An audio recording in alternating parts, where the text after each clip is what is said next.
Bem-vindos, amigos queridos, para a nossa revisão final de processo civil. Um prazer estar com vocês. Professor João Augusto Castro, nós teremos aqui 2 horas intensas de processo civil e eu já te convido, então, para que a gente possa fazer aqui um excelente estudo, um estudo muito direcionado às provas de OAB, a esse exame específico seu, exame 42, a se realizar no dia 1º de dezembro. Que você tenha êxito na prova, a partir do seu trabalho, a partir da sua dedicação, da sua luta, porque eu sei que ela acontece, ela é silenciosa, e da minha parte aqui, eu acredito poder contribuir com os senhores para que esse resultado aconteça, fechando, porque nós não temos que pensar diferente não, acertar as 6 questões de processo civil. Elas irão da questão 51 até 56, geralmente elas aparecem nesse número mesmo, da questão 51 até 56, as nossas 6 questõezinhas de direito processual civil, mas não se assuste. Se nós tivermos questões de processo civil, porque elas sempre acontecem assim, em outras disciplinas, você vai estar fazendo uma questão de ambiental e vai falar de processo. Que processo que é esse? Civil. Vai estar lidando com tributário e vai falar de processo. Que processo que é esse? Civil. A mesma coisa para empresarial, para consumidor, para constitucional, para administrativo. Uma vez que esses outros direitos materiais, eles não têm uma codificação processual própria, eles aplicam de forma direta ou subsidiária o próprio CPC. Então, trata-se, sem dúvida nenhuma, da matéria mais importante do seu curso, não em número de questões, também em número de questões, mas, sem sombra de dúvida, para a sua advocacia, que você vai exercer e está muito perto da sua advocacia. Amém? Daqui uns dias, poucos dias, você está lidando com problemas de verdade, de gente de verdade.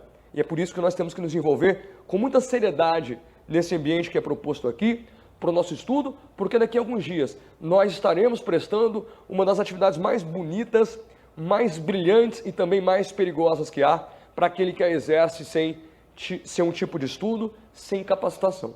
Beleza? Meu amigo advogado, minha amiga advogada, seja bem-vindo. É uma satisfação para mim. Eu já leciono processo civil para exame de ordem há 16 anos, mas sempre com muita empolgação, com muito interesse, sabendo que cada aula dessa pode contribuir para que o aluno saia de 39 pontos e atinja 40. Então a gente tem que fazer sempre com muito esmero, com muita entrega, com muito bom ânimo, com muita boa vontade, isso não falta por aqui. Beleza? Para a primeira questão, não vamos perder nosso tempo, a nossa aula vai ser inteira dedicada a esse formato. Eu jogo a questão no quadro, comento com vocês, a partir da questão que está no quadro, a gente tem a chance de explicar melhor aquele assunto que a questão está nos demandando, e a partir daí o estudo vai ficando mais completo e muito mais objetivo, né? Porque a gente parte da questão e a partir dela nós construímos o conhecimento necessário para o seu acerto. Número 1. Rafael ajuizou a ação de despejo em face de Luiz, sob o fundamento de que Luiz não teria pago o aluguel do imóvel de sua propriedade. Eu estou aqui, ó, nos últimos meses. Em primeira instância, foi proferida a sentença que julgou improcedentes os pedidos formulados na petição inicial. Então, Rafael moveu a ação contra Luiz e os pedidos de Rafael, ou o pedido, né? Os pedidos foram julgados improcedentes. Então, houve uma sentença de improcedência. Rafael ganhou ou perdeu? Perdeu. Rafael, então, interpôs apelação, fez bem, contra a sentença caberá recurso de apelação, a qual foi desprovida pelo tribunal, ou seja, Rafael interpôs apelação e essa apelação foi desprovida, ou seja, Rafael perdeu na apelação.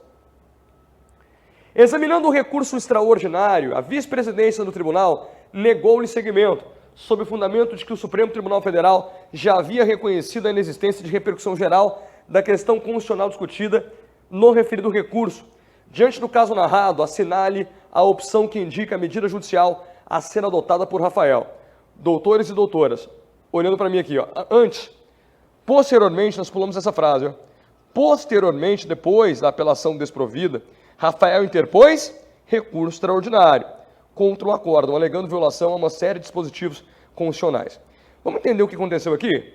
Juiz de direito proferiu sentença, Rafael, inconformado, interpôs apelação. Eu preciso que você reconheça, ou se recorde, que a apelação é interposta por um órgão ACOR.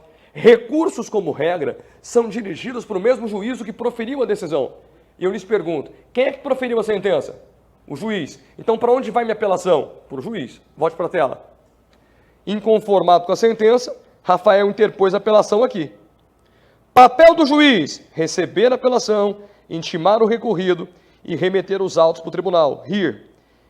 Intimou e remeteu para o tribunal, independentemente, olha para mim, independentemente de juízo de admissibilidade. Não sei se a questão vai lidar com isso, eu acho até que não. Mas eu preciso que você compreenda que uma questão vai nos exigir esforços para acertarmos outras questões parecidas com ela. Compreenda então, recursos são dirigidos para o juízo que proferiu a decisão. Se eu estou combatendo uma sentença, quem é que me deu a sentença? O juiz. Minha apelação vai para esse juiz. E ele vai intimar o recorrido e depois remeter os autos para o tribunal, à luz do artigo 1010, parágrafo 3º, independentemente de juízo de admissibilidade. Então, quem faz a verificação dos pressupostos de admissibilidade na apelação não é o juiz AQUO, não é o juiz a direito, será o tribunal, que é o juízo ad quem? AQUO é onde tudo começa, que é o juiz a direito que sentenciou, para onde eu dirijo a apelação. E ele depois encaminha minha apelação para o tribunal, que é o órgão ad quem? Que não é só competente para verificar pressupostos de admissibilidade, mas também para julgar o mérito recursal. E aqui, volta para a tela, ele interpôs, ela foi desprovida pelo tribunal, então quando subiu para o tribunal aqui, ó, o tribunal julgou não provida, ou seja, Rafael perdeu também no tribunal. Inconformadíssimo com esse acórdão, o tribunal julga recurso de apelação por meio de acórdão, e esse acórdão negou o provimento à apelação de Rafael, que inconformado vai ter que fazer alguma coisa. Como Rafael entendeu que foram dispositivos constitucionais violados, se esse acórdão ofende, senhores, matéria de lei federal, caberá recurso especial. Se esse acórdão, todavia, como aconteceu na questão, ofende matéria constitucional, caberá recurso extraordinário. Recurso extraordinário que vai ser, como é a regra, interposto aqui para o tribunal. Então, senhores, olha para mim. Quando o Rafael foi interpor recurso extraordinário contra essa decisão, contra esse acórdão do tribunal que ofendeu matéria constitucional, o Rafael vai ter que interpor o recurso extraordinário dele no tribunal. Lembra que a regra é essa? Quem é que deu a decisão que estou recorrendo? Quem é que me deu o acórdão? Não foi o tribunal? Então, meu recurso extraordinário vai para quem? Para o tribunal. E quando ele entrar no tribunal, doutores, diferentemente do que acontece na apelação, o recurso especial, assim como o recurso extraordinário, esses dois caras, RESP e RE, recurso especial e recurso extraordinário, esses dois recursos, uma vez interpostos do tribunal, eles passam pela primeira verificação dos pressupostos de admissibilidade no próprio tribunal. Então, o recurso extraordinário do Rafael só vai subir para o STF depois que o tribunal, na pessoa do presidente ou vice-presidente, verificar que os pressupostos de admissibilidade estão preenchidos. Se o presidente do tribunal entender que faltou o pressuposto, que o recurso é intempestivo, ou, por exemplo, que faltou pré-questionamento, ou que o recurso não era cabível, se faltar um pressuposto de admissibilidade, o papel do presidente ou vice-presidente do tribunal é não dar seguimento ao recurso, negar seguimento a ele, falar, Rafael, o seu recurso extraordinário não vai subir para o STJ, não vai subir para o STF. Então, antes de subir para o STF e STJ, recurso especial e extraordinário, eles são interpostos no tribunal e passam pelas mãos do presidente ou vice-presidente do tribunal, que vai verificar pela primeira vez, a segunda será lá em cima, em Brasília, no STJ ou STF. Mas a primeira verificação, o primeiro controle sobre a admissibilidade do recurso é feito pelo próprio órgão AQUO, nesse caso aqui, pelo Tribunal de Justiça do Estado. Beleza? Sensacional. Acontece, senhores, que o que a questão trouxe para a gente, vou até apagar aqui uma parte dessa nossa lousa, apagar essa partezinha aqui, porque isso aqui foi feito só para que você entendesse o comecinho da questão. Veja só, quando esse meu recurso extraordinário chegou para o TJ, ele foi para a presidência ou vice-presidência. Ele cai na mão do presidente ou do vice-presidente. O presidente ou vice-presidente pode negar seguimento.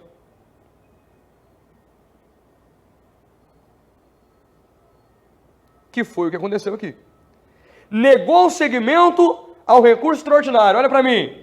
Quer dizer que diz assim, ô Rafael, seu recurso extraordinário não vai subir. Dessa decisão do presidente, que negou o segmento a um recurso extraordinário do Rafael, cabe o quê? Porque, concorda? Que o sonho do Rafael era interpor o recurso extraordinário e ele chegar no seu tribunal competente para julgamento, nesse caso o STF, que seria aqui o órgão de quem? Só que o presidente falou assim, não vai subir não. Dessa decisão da presidência ou vice-presidência do tribunal, uma pessoa só, ou é o presidente ou o vice-presidente. Os dois têm competência para aferir pressupostos de admissibilidade. Essa questão caiu umas 3 vezes em prova já, dificílima. O presidente falou assim, não vai subir. Nesse caso aqui, acho que foi o vice-presidente. Nega o segmento. Vai subir para Brasília, não. Vai ficar aqui. Da decisão que nega segmento, advogado, cabe o quê? Depende. Vem para a tela. Da decisão que nega segmento, nós temos que verificar qual é o fundamento.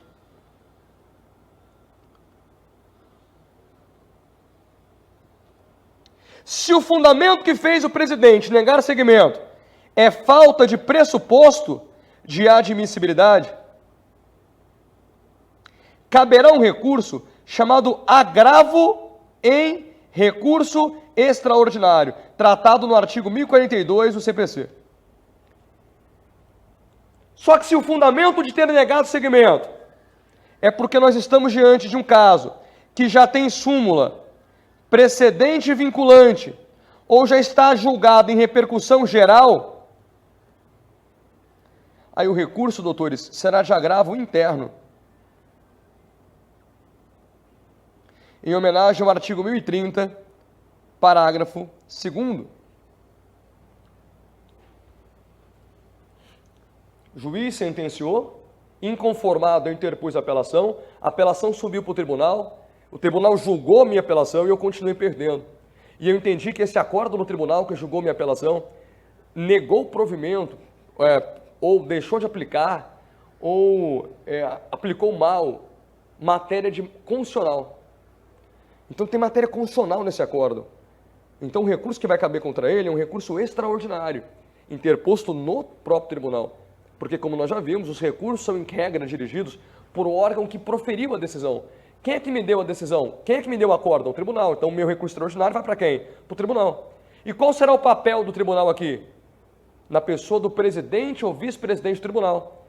Verificar pressupostos de admissibilidade, verificar se o recurso pode ou não subir.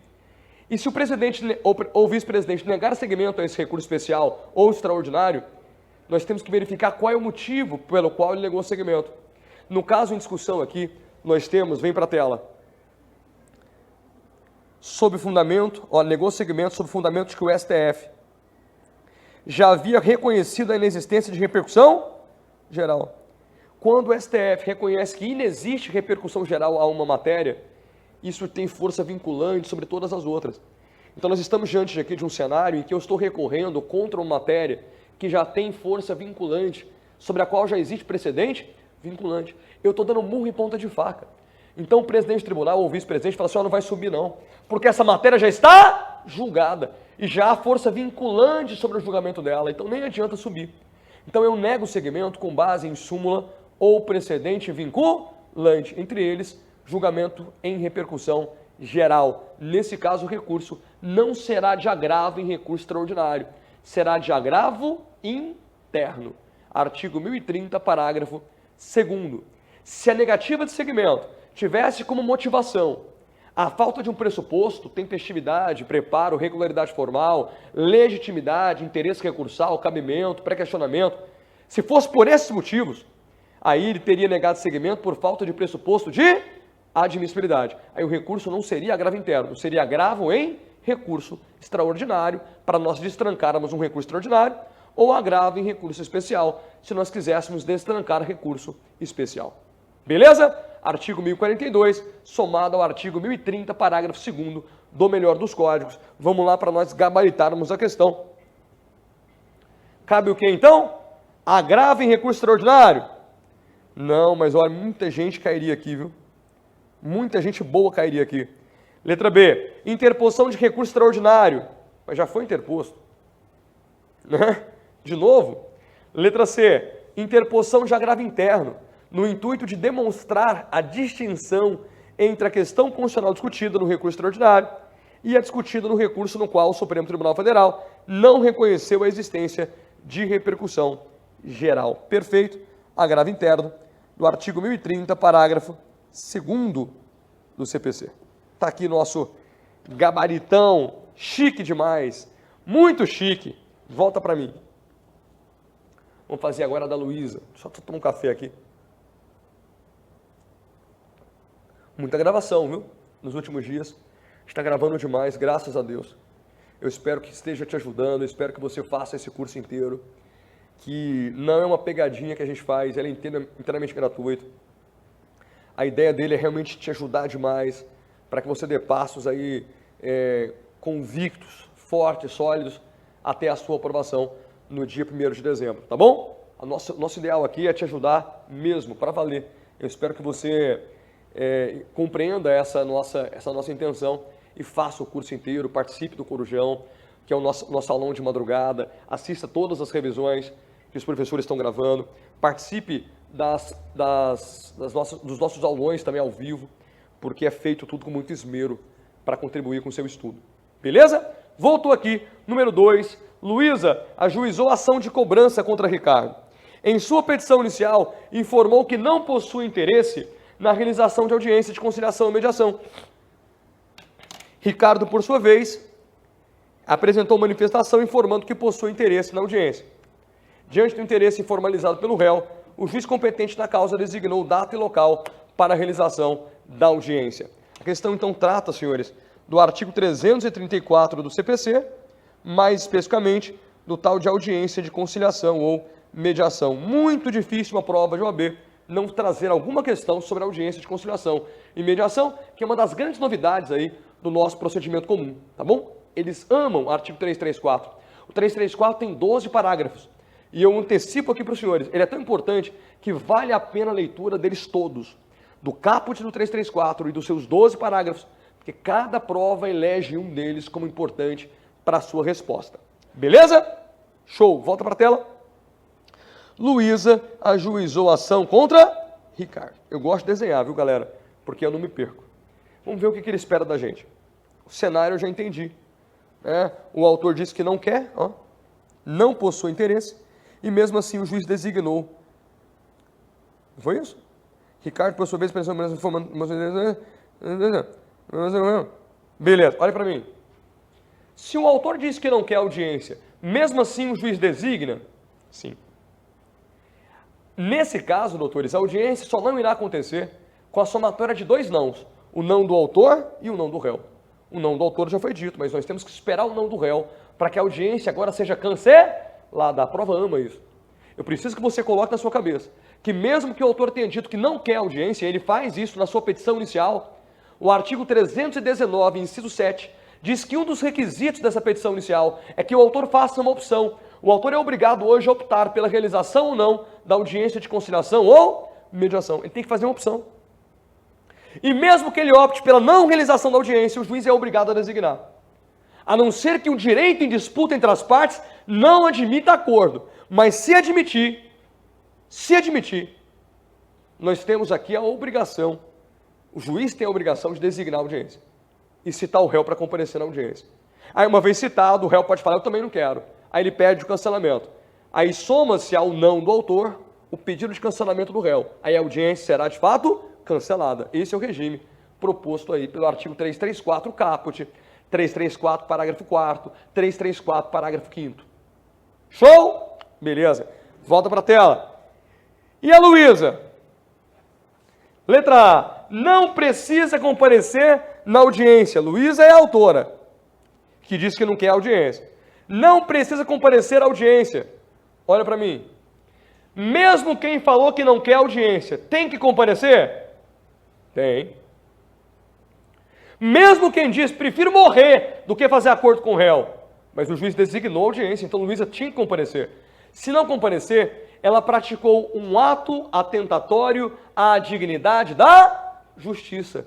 E a punição vem aqui, no bolso. Multa de até 2% no valor da causa, revertida em proveito da União ou do Estado. Tudo bem com isso?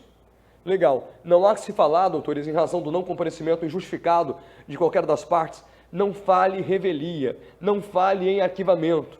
Aqui existirá simplesmente uma multa em razão desse ato atentatório à dignidade da justiça. Artigo 334, parágrafo 8º do melhor dos códigos. Letra B. Luísa não deve comparecer. Tem que comparecer sim, senhores. Letra C. Deve comparecer à audiência sob pena de ter seu processo extinto sem mérito. Acabei de falar. Não há consequência aqui, em razão desse não comparecimento à audiência de conciliação. Nenhuma consequência vai ser extinguir processo, arquivar processo, revelia. A consequência é só aquela outra que eu havia dito aos senhores. É um ato atentatório à dignidade da justiça. Multinha de até 2%. Volta, tem que ter alguma coisa disso aqui. Ó. Letra D. Deve comparecer à audiência de conciliação ou mediação e, caso de forma injustificada não compareça, será sancionada com multa, tendo em vista que sua ausência será considerada ato atentatório à dignidade da justiça. Vem para a televisão comigo aqui. Olha só. De forma injustificada. De forma injustificada. Obviamente, se ela justifica, não há aplicação de multa. Se a justificativa que ela der ao juiz for acolhida, não há aplicação de multa. Mas a ausência do autor ou do réu de forma injustificada, ato atentatório à dignidade da justiça. Punido onde? No bolso. Multa de até 2%. Há que se fala em revelia? Não. Arquivamento do processo? Não. Extinção do processo? Não. Tão somente esse ato atentatório, multinha de até 2%. Volta para a tela. Então, letra D. Quantos por cento de acerto até agora você teve? 2 questões, 2 acertos. Quantos por cento? 100%. O que você é? Fenômeno. Vou falar, você é fenômeno. Incrível. Você é um cara. Bora para frente. Vamos manter 100% até o fim aqui, ó. Por quê, pessoal? Porque ao chegar na hora da prova, você vai chegar lá moendo, mantendo o 100%. Bora.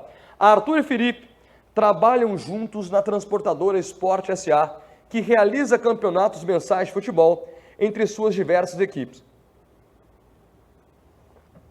No último torneio, houve um grande desentendimento durante o qual Felipe dirigiu numerosas ofensas contra Arthur. Indignado, Arthur ajuizou a ação indenizatória em face de Felipe, por meio da qual busca a compensação pelos danos morais decorrentes das ofensas proferidas à presença dos demais colegas de trabalho. Nossa, Felipe xingou ele tudo, hein?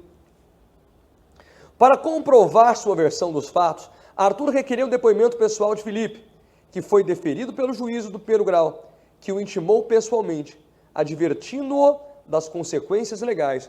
Comparecendo à audiência de instrução e julgamento, o réu se recusou a depor.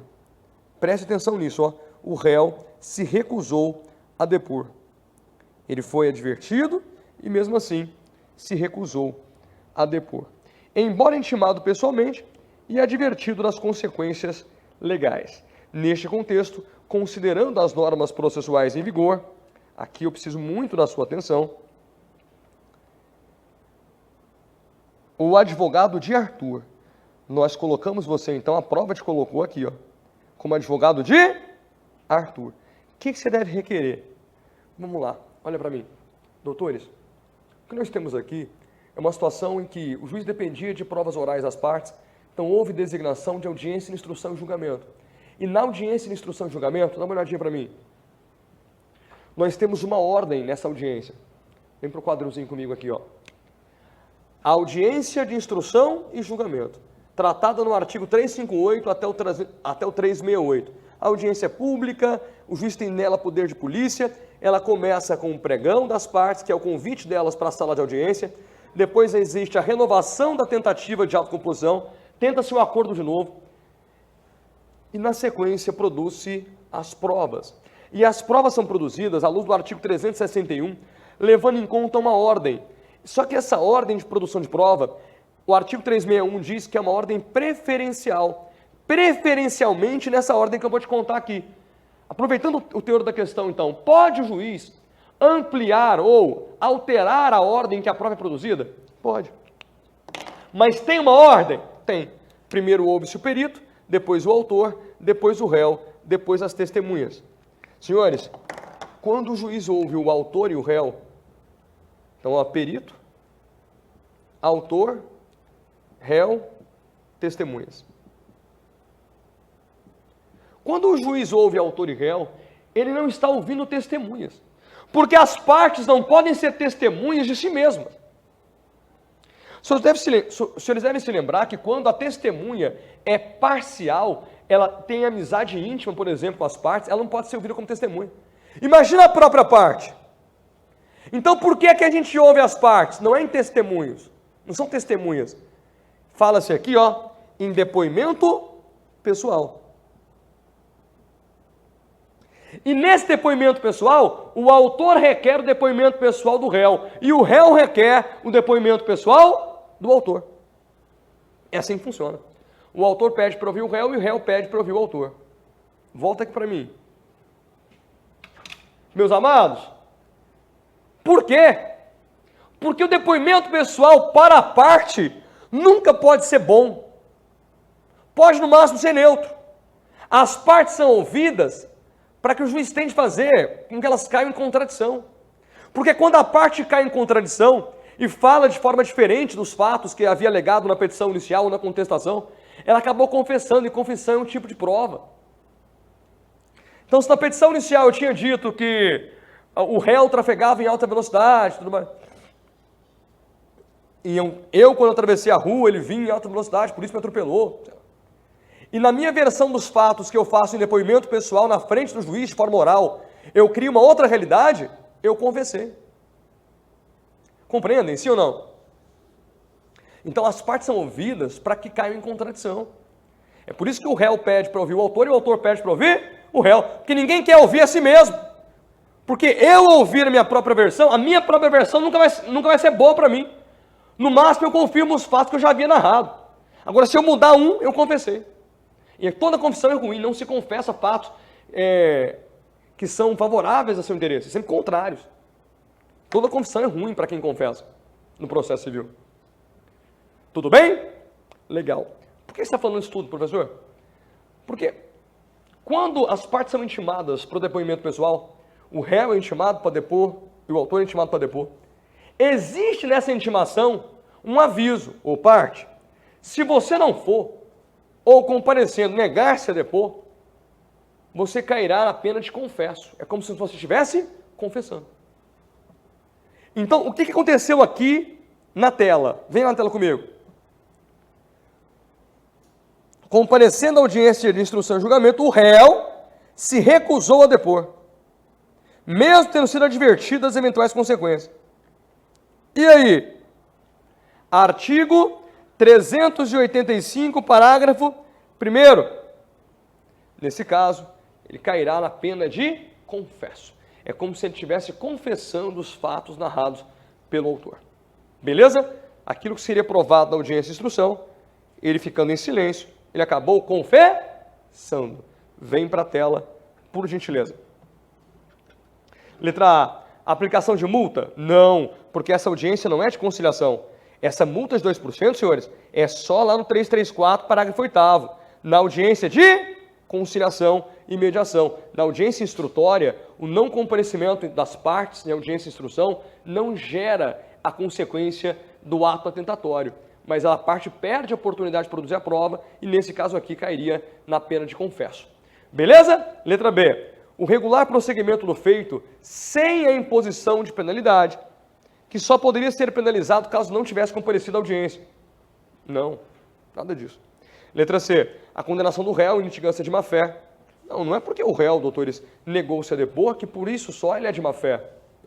Letra D. A aplicação da pena de confesso. Artigo 385, parágrafo 1º, diante de sua recusa a depor.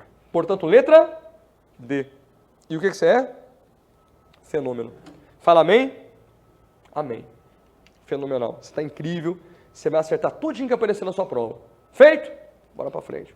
Estou empolgado hoje. Número 4. Tatiana ingressou com ação de alimentos em face de seu ex-marido José pleiteando pensão alimentícia no valor de R$ 5.000 e gratuidade da justiça que lhe foi concedida.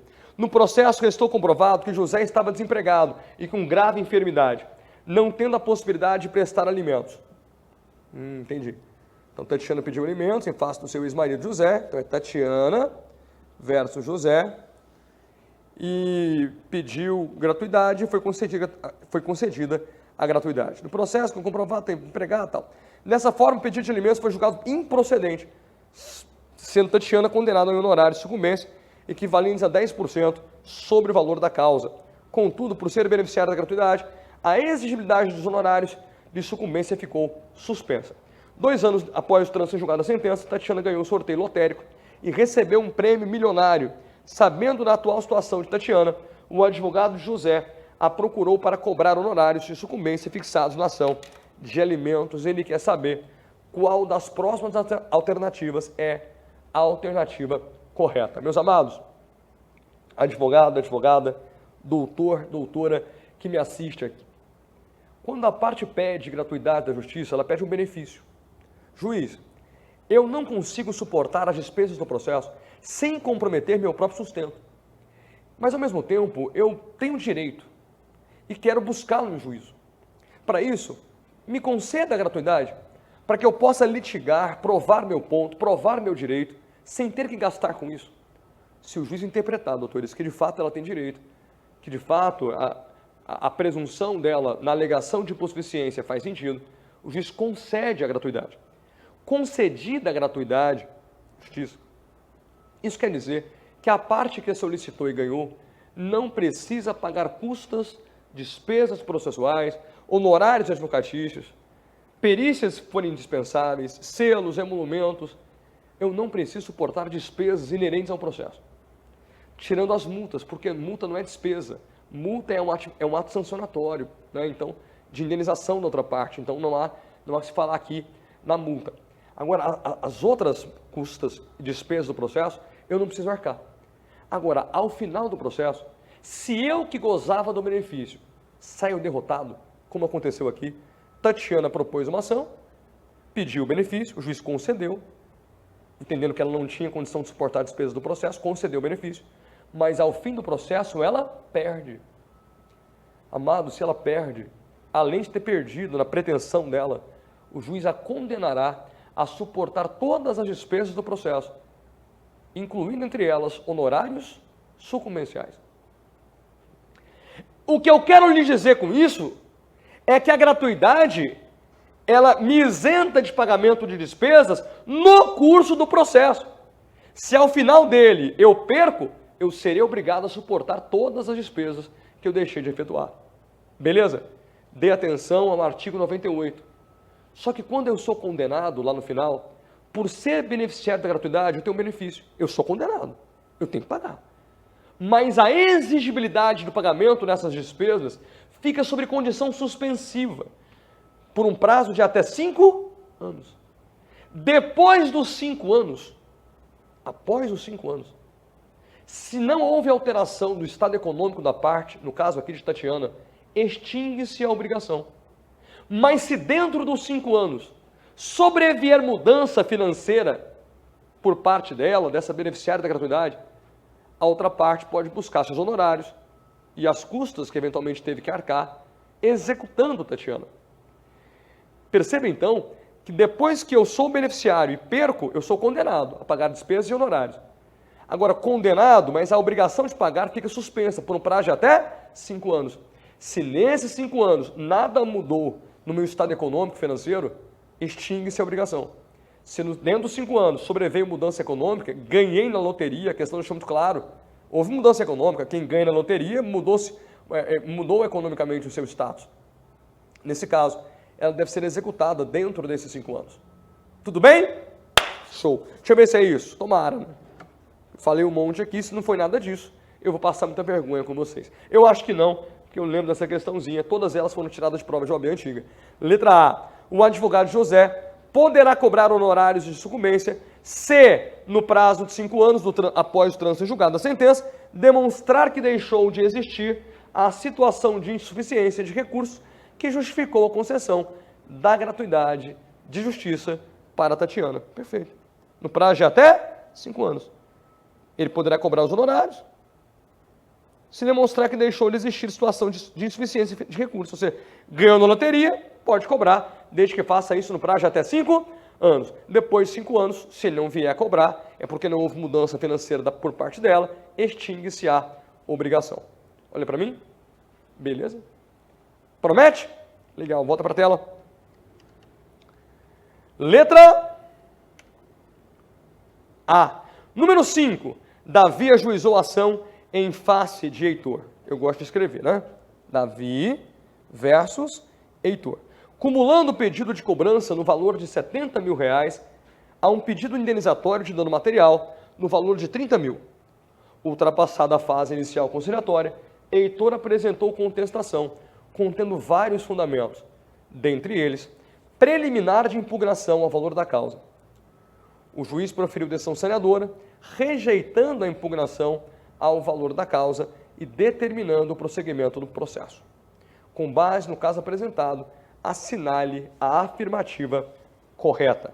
Vamos ver o que ele espera da gente aqui. Letra A. Heitor deveria ter apresentado incidente processual autônomo de impugnação. Olha para mim. A impugnação ao valor da causa é hoje tratada no CPC como uma preliminar de contestação.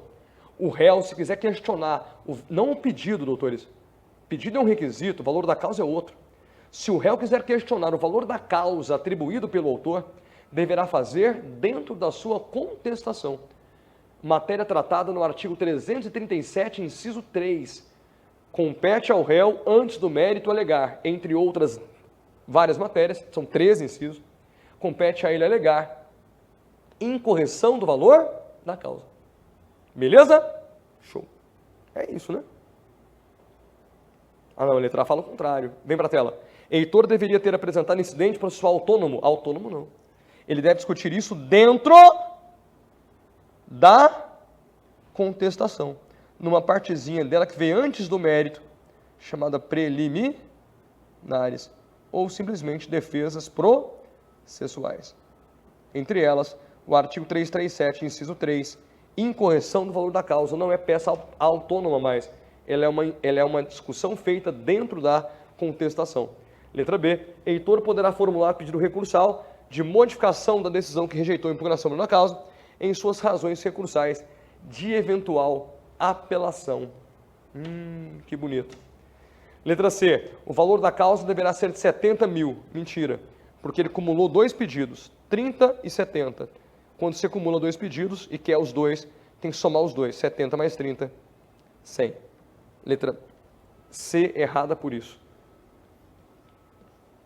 D. A impugnação ao valor da causa somente poderia ser decidida por ocasião da aprovação da sentença de mérito. Não. O juiz tem que resolver isso bem antes, para que as partes possam corrigir o valor da causa, né? Letra B. Então, o Heitor poderá formular pedido recursal de modificação da decisão que rejeitou essa impugnação em suas razões recursais de eventual apelação. Vou te explicar por quê. O gabarito dessa questão é letra B. Olha para mim. Juiz, o valor da causa está errado. E o juiz rejeita. Fala, está errado não, cala a boca.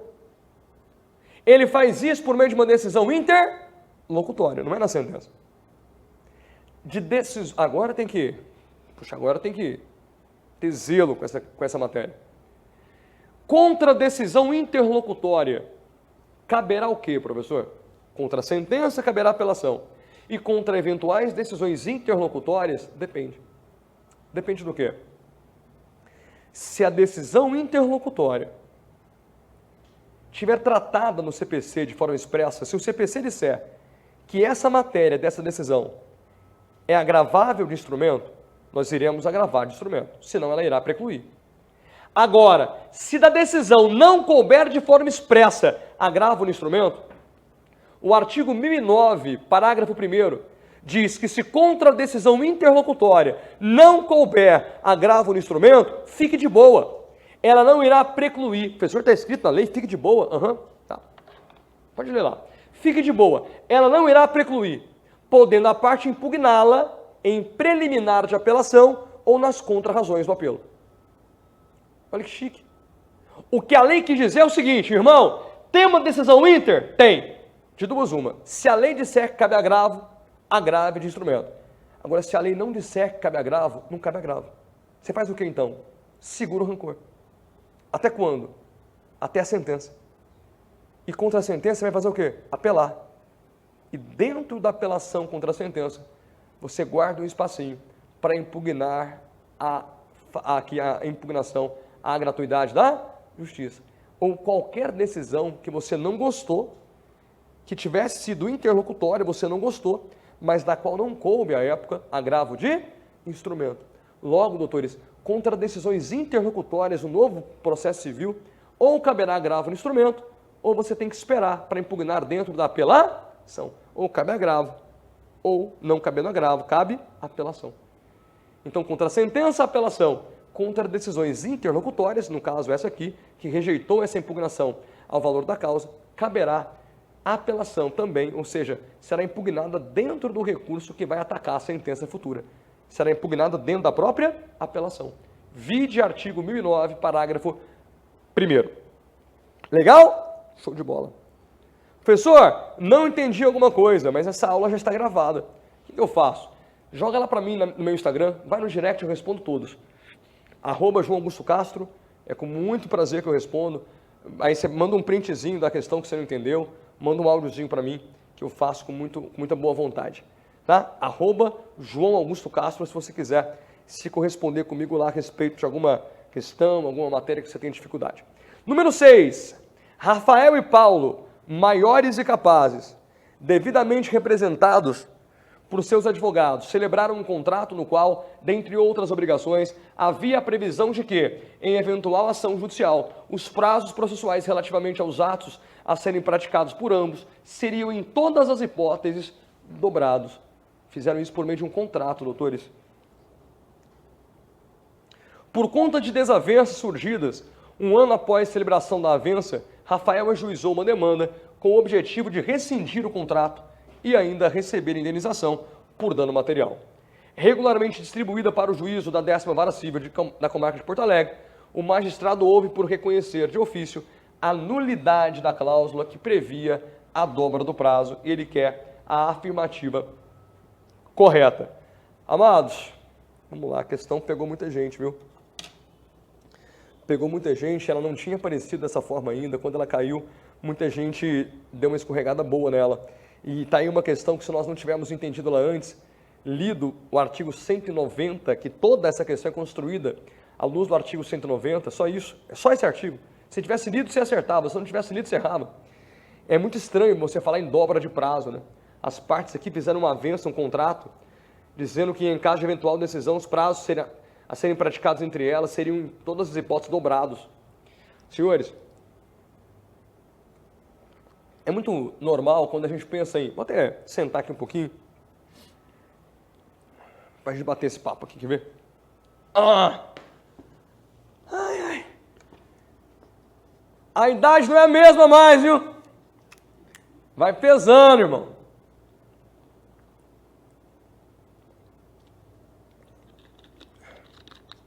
Calça rasgada. Você não tem dó de seu professor, né? Pode mandar uma calça para nós aqui.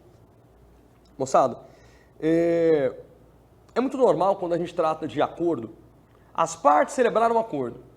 Quando a gente pensa num acordo entre as partes, você pensa num acordo sobre o mérito, concorda?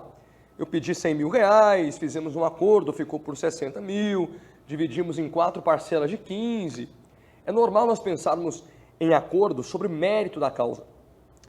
Todavia, o artigo 190 do CPC prevê uma possibilidade de acordo que não é um acordo sobre mérito. Eu sei que o CPC, mais do que qualquer outro código, incentiva a autocomposição sobre o mérito da causa. Eu sei. Acontece que o artigo 190 não trata de autocomposição de mérito. Ele trata de autocomposição sobre as regras do processo. Dizendo basicamente o seguinte, partes, o processo é feito para vocês. Se vocês forem maiores e capazes, e o objeto disputado entre vocês for transacionável, ou seja, patrimonial, não forem disponível, vocês podem, por meio de um contrato, antes ou durante o processo, inclusive antes, realizar mudanças do procedimento. Se o processo é feito para as partes, e as partes querem moldar um procedimento na medida para elas, por que não? Nossa, tem gente que se ofende muito quando você fala isso em sala, mas que absurdo, a lei prevê 15 dias. Mas a lei prevê 15 dias para quem? Para as partes. Se as duas estiverem em consenso para dobrar esse prazo, por que não? O processo é feito exclusivamente para resolver conflitos das partes. O processo não é um fim em si mesmo. O processo não serve por ele mesmo. O processo é subserviente à composição de conflito. As partes podem, então, mudar prazos, dobrar prazos, reduzi-los, pode evitar que haja penhora de bens, pode evitar eventual recurso, disciplinar sobre ônus da prova, estabelecer o perito que vai ser perito para eventuais provas periciais a serem produzidas.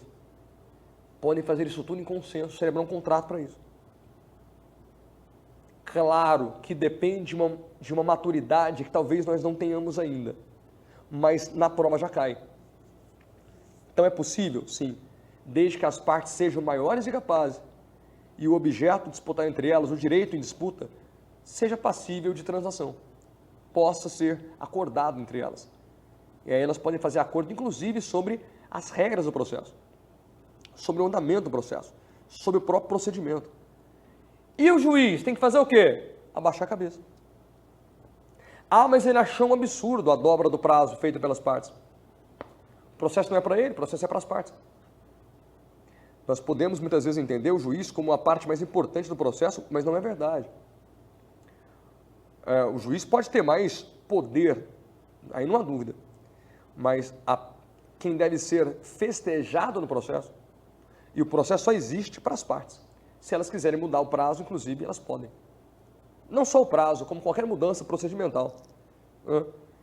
Agora, o juiz só pode fazer um controle aqui, sem entender que houve nulidade nessa contratação.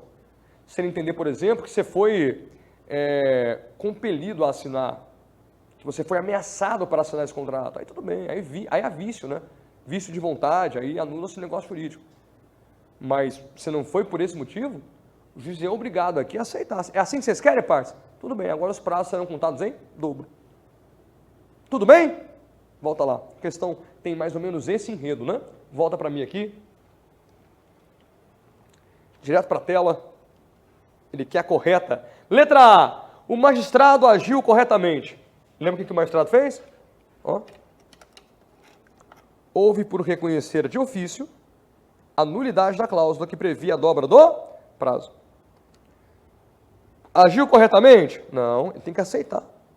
Agiu não. Se o magistrado tivesse ouvido as partes antes de reconhecer a nulidade, sua decisão estaria correta, uma vez que, embora as cláusulas fossem realmente nula, o princípio contraditório deveria ter sido observado. A cláusula não é realmente nula, ela é uma cláusula possível. Ninguém falou nada aqui que macule essa contratação nas partes. O artigo 190 autoriza que elas disciplinem isso. Está tudo certo com esse contrato. Letra C. O magistrado agiu incorretamente, uma vez que, tratando-se de objeto disponível, realizado por partes capazes, eventual negócio processual que ajuste o procedimento às especificidades da causa deve ser respeitado. Letra C. Precisa nem ler outra, não. Olha para mim. Você vai chamar isso, o artigo 190, de cláusula geral de negociação processual. Cláusula geral de negociação processual. E vai dar atenção para isso, uma vez que já caiu na prova do AB, nada impede que caia de novo. Se cair de novo, muita gente cai, viu, moçada? Muita gente escorrega mais uma vez e você não. Amém? Amém. Número 7. Lucas foi citado para apresentar defesa em ação de indenização por danos materiais em razão de acidente de veículos. Contudo, o proprietário e condutor do veículo que causou o acidente era Cláudio, seu primo, com quem Lucas havia pego uma carona.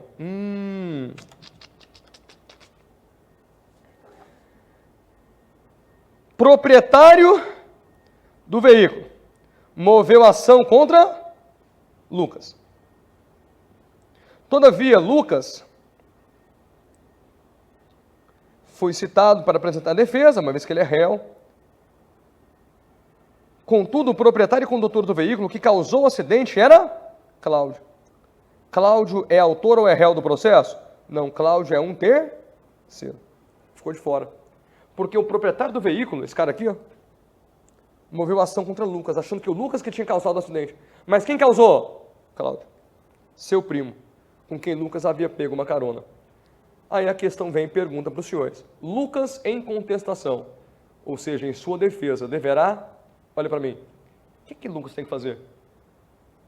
Antes mesmo de entrar para o mérito da causa, alegar para o juiz que ele é parte e, me ajudem, ilegítima. Ô Batman, eu sou parte ilegítima.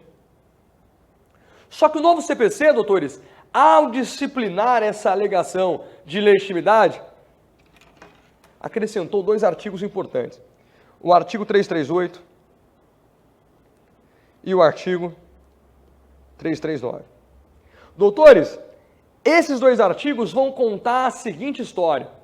Réu, se você entender ser parte ilegítima, caberá a você na contestação, sabendo quem deveria ocupar o seu lugar, como se dissesse, Lucas, se não foi você, mas você sabe que foi Cláudio, aponte-o. Informe que foi Cláudio, para que o juiz possa agora intimar o autor, para que ele, caso queira, troque você pelo Cláudio no prazo de 15 dias. Evita-se assim o quê? Evita-se assim uma extinção do processo sem resolução do mérito. Porque se o Lucas apenas dissesse que é parte legítima, o juiz reconheceria que de fato ele é ilegítimo, e faltando legitimidade, falta uma condição da ação, extinguiria o processo sem resolução do mérito, pelo artigo 485, inciso 6. Acabou o processo, sem mérito julgado. E então esse proprietário do veículo teria que propor uma nova ação. Olha que falta de economia. Para nós evitarmos isso, uma vez que o artigo 4º do CPC diz que todas as partes têm direito de obter em tempo razoável a solução integral do mérito, incluída a atividade satisfativa. Amados, se o processo tem que ser conduzido para que o mérito seja resolvido, vamos tentar evitar que o processo se extinga sem mérito. Então, réu, se não foi você, mas você sabe quem foi, aponte. Essa questão caiu já 2 ou 3 vezes nas últimas 10 provas. Então, o que o Lucas tem que fazer aqui? Alegar ser parte legítima, indicando o Cláudio, que é o proprietário, que é quem realmente causou o acidente. E se você quiser estender a conversa, quando ele fizer assim, o juiz vai intimar o autor, para que esse autor possa, em prazo de 15 dias, para que ele tenha a faculdade de trocar esse réu por outro, evitando assim que o processo seja extinto. E se houver essa troca, eu lhes pergunto, você que advogou para o Lucas, você teve um trabalho, o Lucas saiu para entrar o Cláudio. Foi bom. Mas você teve que trabalhar? Teve. O advogado, nesse caso do Lucas, fica a ver navios ou o juiz fixa honorários para ele? Fixa honorários. Se teve trabalho, tem honorários. Só que os honorários aqui foram medidos em proporção menor. E faz sentido. Porque o advogado de Lucas trabalhou muito pouco.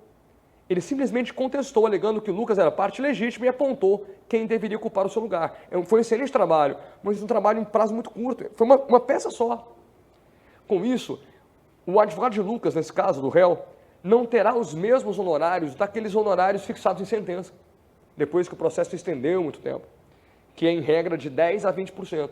Aqui, os honorários serão de 3% a 5% do valor da causa. Tudo bem? Vem para cá. Letra A. Então, o que o Lucas deve alegar em contestação? Você já sabe. Letra A. Requerer alteração do sujeito passivo, indicando o Cláudio como réu. Só isso. Até falei mais do que precisava. É só isso. Letra A. Artigo 339 e 338. Do melhor dos códigos. Leia. Leia, vírgula, pelo amor de Deus. Cai demais. E eu quero você com 6 em processo civil. Aliás, se você quiser me dar uma moral, a gente está fazendo esse curso aqui graciosamente. Se você quiser dar uma moral para a gente, para o IGD, para os seus professores, que você estiver gostando, interagindo bem, marca a gente na rede social, dá essa moral para mim, tá? Marca o professor, marca o IGD, @IGD_UAB, é o nosso canal destinado especificamente a treinamento, lá é só conteúdo de OAB, todo dia a gente coloca conteúdo novo, muito legal, @IGD, aqui ó, vou só fazer um merchanzinho, tá? Opa, na hora de fazer o merchan eu falhei, @IGD_UAB, e o meu João Augusto Castro no Instagram, tá, galera? Ó, no Instagram para os dois. Dá essa moral pra gente, marca, se puder conseguir printar a aula, marcar a gente lá, dá essa moral. Ajuda demais que outras pessoas nos conheçam e assim a gente consiga levar nossas aulas para mais gente. A gente faz um trabalho muito sério aqui, então quando a gente trabalha sério e acredita muito no que a gente faz, a gente pode pedir essa moral, pedir essa ajuda para que você compartilhe, para que você mande para outras pessoas, para que você publique, marcando a página do IGD, marcando o professor, porque isso aí vai fazer com que outras pessoas em outros estados, nós estamos aqui em Goiânia já há 7 anos no IGD, que outras pessoas possam também conhecer o nosso trabalhozinho feito aqui de maneira muito consistente, com muita efetividade.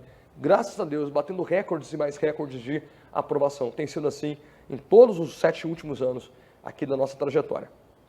Beleza? Show de bola! Vamos para frente. Número 8, Cristina, olha que chique, não foi autorizada por seu plano de saúde a realizar cirurgia de urgência indicada por seu médico.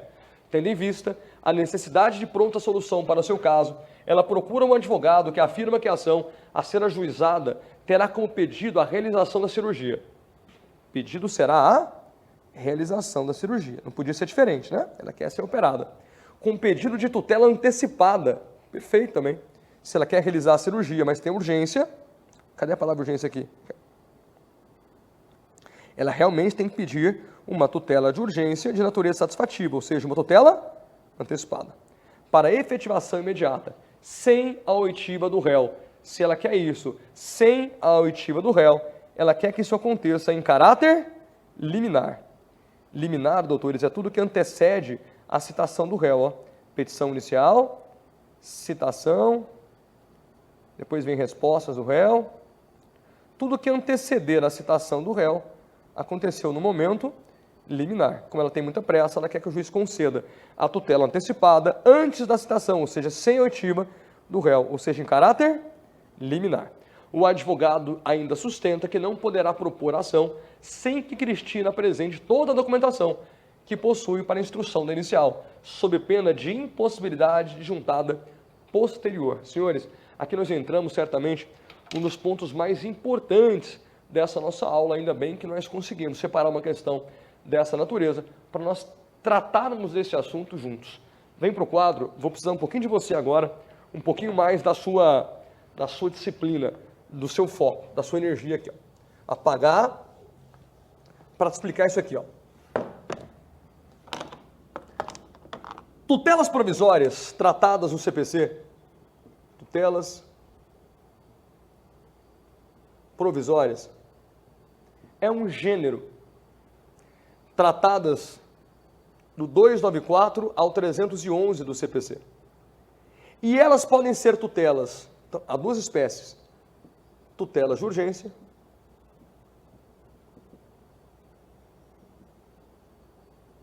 e tutelas de evidência.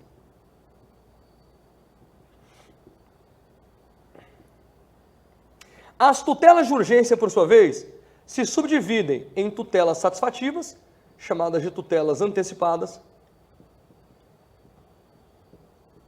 e tutelas assecuratórias, que são as tutelas cautelares.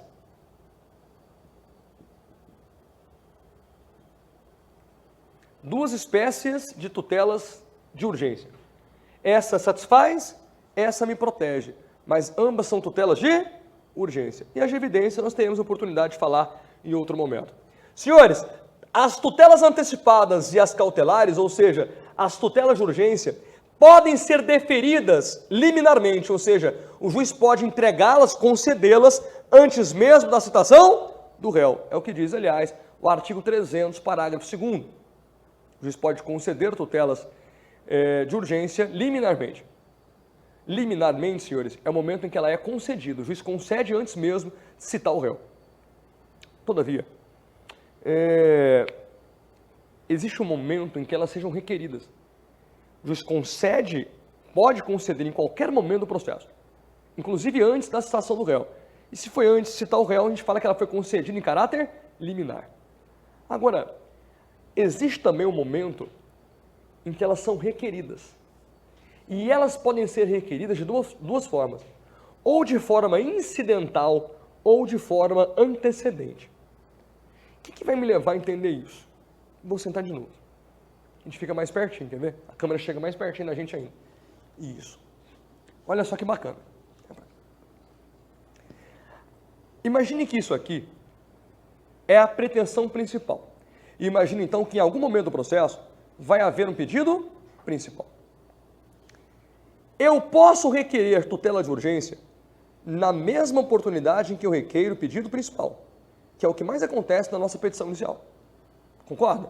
Na petição inicial eu proponho uma ação completa, junto documentos, uma estrutura fática bem definida, e ali eu abro um tópico da tutela antecipada. Aquilo ali é um requerimento de tutela antecipada em caráter incidental, porque eu requeri tutela de urgência, ou seja, tutela antecipada, na mesma oportunidade em que eu requeiro a tutela principal.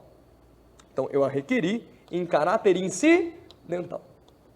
Agora, doutores, se eu requeiro a tutela antecipada antes da pretensão principal, quer dizer que minha urgência era tão grande que a lei autorizou que eu pedisse primeiro a tutela antecipada, para depois voltar no mesmo processo, resolvida a crise de urgência, volta o autor do mesmo processo e complementa a petição inicial. O professor Alexandre Freitas Câmara fala o seguinte: quando a urgência for tão grande a ponto do autor não conseguir elaborar a petição completa, aquela urgência assim, doutores, de 10h30 da noite, o cliente liga, está com o filho na UTI, na enfermaria, tem que ter a vaga na UTI, o plano negou, e eu não tenho condição em razão da urgência, o médico disse que em 72 horas ele pode falecer. Eu não tenho condição em razão da urgência de ter uma reunião com o cliente, juntar documento.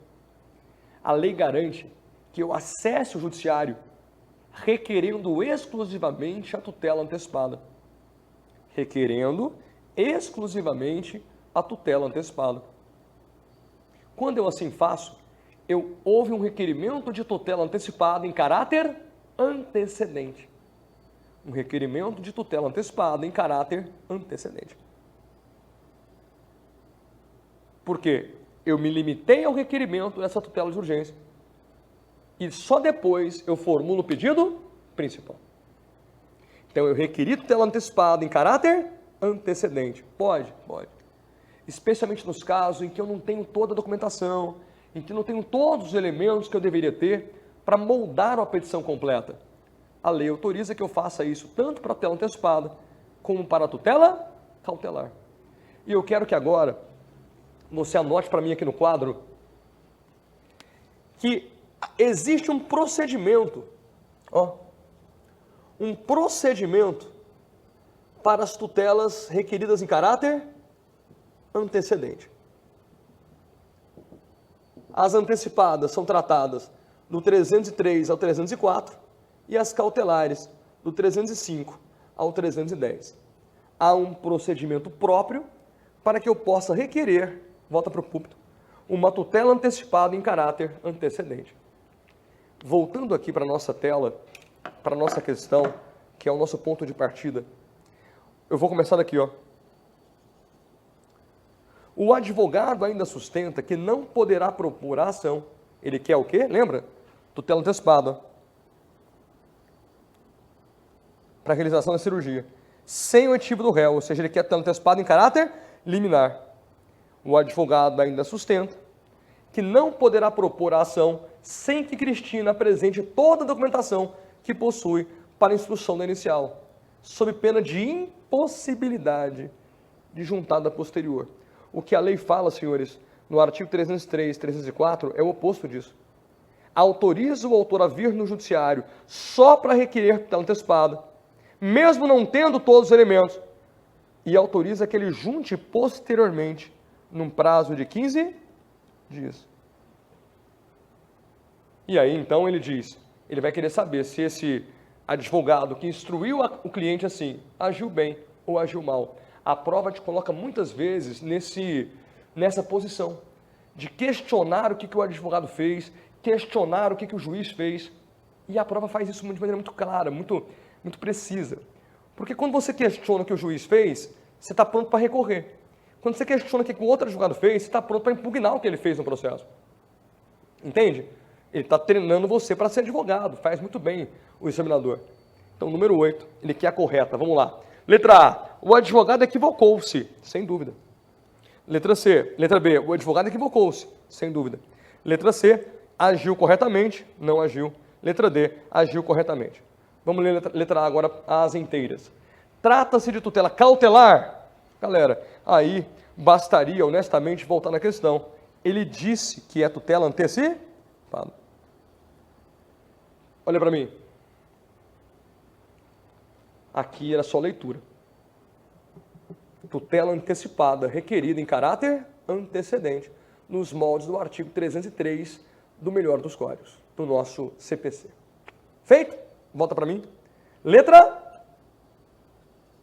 Só pode ser a letra B, porque não é cautelar, trata-se de uma tutela antecipada, que pode ser requerida em caráter antecedente, com a possibilidade de posterior aditamento à petição inicial, que ele nem colocou aqui, mas no prazo de 15 dias. Beleza? Jura? Artigo 303 do CPC, dancinha da aprovação, sempre naquele swing sensacional. Muito legal, professor. Bora pra frente. 100%, hein, galera? Você está com 100% de acerto. Em 9 questões. Também para nona agora. Não é possível, hein? Você não vai esticar esse 100% para sua prova. Você tá maluco? Bora! Mariana propôs ação com pedido condenatório contra Carla, julgado improcedente, o que a levou a interpor recurso de apelação ao Tribunal de Justiça, objetivando a reforma da decisão. Após a apresentação de contrarrazões por Carla, o juízo de primeira instância entendeu que o recurso não deveria ser conhecido, por ser intempestivo, tendo sido certificado o trânsito em julgado. E aí, hein, turma? Intimada dessa decisão mediante diário de justiça e tendo sido constatada a existência de um feriado no curso do prazo recursal não levado em consideração pelo juízo da primeira instância, Mariana deverá. Galera, que interessante, hein? Mariana propôs ação com pedido de condenação contra Carla. Então, Mariana versus Carla. Julgado improcedente. O juiz julgou improcedente. Interpôs, aí a Mariana ficou chateada, interpôs apelação para o tribunal. Após a apresentação de contrarrazões por Carla, o juiz de primeira instância entendeu que o recurso não deveria ser conhecido por ser intempestivo. Legal demais. Olha para mim. Entendi tudo. Entendi o que ele espera de nós aqui. E nós não vamos errar. Fala amém. Amém. Isso é monstro. Eu te expliquei hoje ainda que quando eu quero apelar contra uma sentença, a apelação vai para quem? Eu endereço a apelação para quem? Para o juiz de primeiro grau, que foi quem me deu a sentença. E qual que é o papel desse juiz? Hear. Ele recebeu a apelação, intimou o recorrido, que é o apelado, e remeteu ao tribunal à luz do artigo 1010. Depois você lê ele, né? Parágrafo 3º. O juiz faz isso independentemente de verificar pressupostos de admissibilidade. Então, quem tem o papel, a competência para verificar pressupostos, para dizer se a apelação é tempestiva, intempestiva, tem preparo, não tem preparo, a regularidade formal, não há regularidade formal, a parte legítima, tem interesse, esse papel não é mais do juiz aquó, não é mais do juiz sentenciante, não é mais do juiz de piso, não é mais do juiz singelo, não é mais do primeiro grau, é de quem? Do tribunal. Não é o juiz que vai aferir se os pressupostos estão ou não preenchidos na apelação. Ele tem que pegar, baixar a cabeça. Por mais esdrúxulo que seja a apelação, porra, mas está claro que está fora do prazo. O que ele faz? Não é o tribunal que é o bom? Sobe para o tribunal. O juiz não faz mais controle de admissibilidade. Mas nesse caso ele fez. E entendendo que a apelação era intempestiva, houve por bem não conhecer da apelação e não admitiu a apelação. Nós temos então uma decisão do juiz de direito, do juiz ACO, do juiz de primeiro grau, que inadmitiu uma apelação por falta de pressuposto de admissibilidade. Doutores, é competência dele verificar isso? Não. Ele poderia ter inadmitido essa apelação? Não, mas fez. E a prova te colocou nessa cilada. E aí você, advogadão, faz o quê? Pergunta aos senhores. É uma decisão possível? A lei coloca isso dentro da possibilidade do juiz de admitir ou inadmitir? Não. Então, quando o juiz ouve por bem inadmitir, não conhecer dessa apelação por ele mesmo, ele está usurpando, roubando a competência do tribunal. E se assim aconteceu, cabe um recurso? Porque a lei não vai prever um recurso contra uma decisão que ela mesma não prevê. A lei só prevê recursos de decisões que ela entende que são possíveis. Aqui o juiz não tinha essa margem para decidir. Então não cabe um recurso dessa decisão que a lei não deu margem para o juiz. Mas quando ele assim o fez, ele usurpou a competência do tribunal. Cabe aqui uma ação própria, doutores. Uma ação própria, não um recurso. Uma ação autônoma, chamada reclamação. A parte resignada nesse caso, a autora, deve buscar uma reclamação para o Tribunal de Justiça desse Estado aqui. À luz do artigo 988, inciso 1. 988, inciso 1. Houve uma usurpação de competência. Beleza? Não é recurso. Se você olhar para as alternativas, eu lembro bem dessa questão aqui, você vai verificar que todas elas falam de recurso. Recurso, recurso, recurso. A única que não falou de recurso é a única que é certa. A reclamação ao tribunal, nos termos do artigo 988, inciso 1. Se você tivesse ido por esse lado que eu comecei a tratar com vocês, não pode ser recurso, porque é uma decisão que era impossível de ser dada, que a lei, não é que é impossível, mas a lei não prevê a possibilidade dessa decisão, de inadmissão da apelação pelo juiz. Aí não poderia caber recurso. Se não cabe recurso, teria que marcar a única que não é recurso, reclamação por usurpação de competência. Feito? Beleza? Vem para a tela, vamos ver se é isso mesmo. 100% de acerto e nós já estamos na nossa 10ª questão. A Sociedade Palavras Cruzadas Limitada ajuizou a ação de responsabilidade civil em face de Helena e requereu gratuidade da justiça. A gente está mais ou menos craque nisso já. Já apareceu uma questão para a gente hoje, já fizemos um introitozinho disso. O juiz deferiu o requerimento de gratuidade e ordenou a citação da ré. Então, basicamente, essa Sociedade Palavras Cruzadas ajuizou uma ação em face de Helena e pediu gratuidade da justiça e o juiz deferiu. Ou seja, essa empresa, essa sociedade aqui, empresária, conseguiu o benefício da gratuidade da justiça. Olha para mim. A parte pediu o benefício. Pode ganhar? Claro. Se pediu, pode ganhar. Quem pode merecer o benefício? Qualquer pessoa. Mesmo as pessoas naturais, mesmo as pessoas jurídicas. Só tem uma diferença. Chega pertinho de mim aqui para nós conversar. A pessoa natural, quando alega a hipossuficiência econômica, quando alega não ter recursos para sustentar as despesas do processo, há uma presunção que ela de fato não tem condição de pagar a despesa. Quando ela alega a hipossuficiência dela, há uma presunção que de fato ela seja hipossuficiente. Isso vale para a pessoa natural. Todavia, doutores, para as pessoas jurídicas, que podem também merecer o benefício, não há presunção de veracidade. A pessoa jurídica terá sempre que fazer prova do seu estado de hipossuficiência. A pessoa natural, o juiz pode ficar só com a presunção dela. Não dizer que fica, mas pode ficar. Porque quando a pessoa natural, eu, você, alegarmos hipossuficiência econômica para fim de custas, há uma presunção de veracidade do que nós alegamos. A pessoa jurídica não tem essa presunção. Ela estará sempre aqui fazer prova. Volta. Como a autora não juntou... Aí, ó. Eu sabia.